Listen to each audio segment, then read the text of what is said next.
Amber is raging on her lawyer for missing the deadline to file an important motion.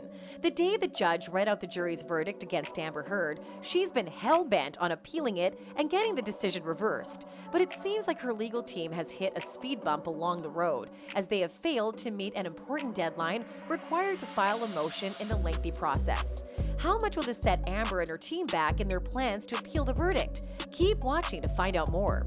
This tweet by an observant person follows the case has started a new debate around Amber's appeal and raised many questions. The tweet reads, "I wanted to ask exactly this. If this is a motion to set aside the verdict, shouldn't it have been raised at the hearing on the 24th? And didn't they try to raise a couple of motions and get shot down? I'm thoroughly confused now." Many people rushed to reply. One user wrote, "Precisely, Judge A would not entertain any motions from Elaine and told her to save it for any appeal.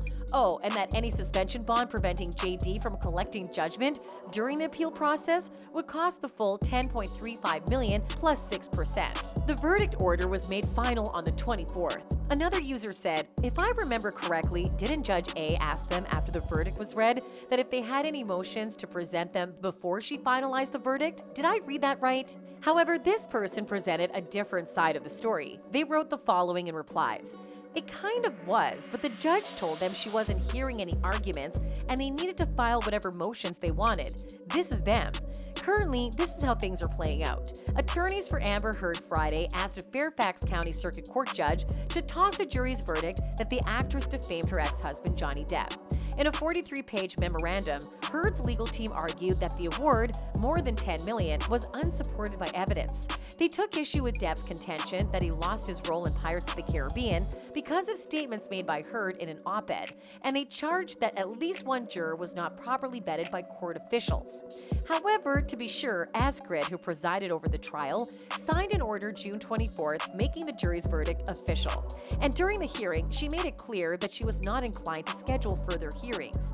This means that whatever appeals Heard's team will file from this point onwards will have to be thorough written filed motions, not verbal arguments, which is what this motion is all about. But will it move the needle in Heard's appeal case?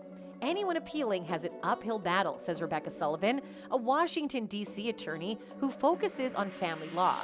Most likely, the lawyers who have expressed their views about the case have said Heard's team will argue some legal error was made during the trial and will try to overturn the verdict on the basis that the jury was influenced by things they saw and heard outside the courtroom. This is exactly what they're doing right now. Whatever Heard's team decides, an appeals court won't hand down a ruling anytime soon. It's a long, expensive process, says David Ring, a Los Angeles civil trial lawyer. He and other experts estimated the appeal would take 2 years minimum, so we might be here for a long time. That is all for today. Give us your thoughts in the comments below. Do you think Amber will win her appeal against Depp?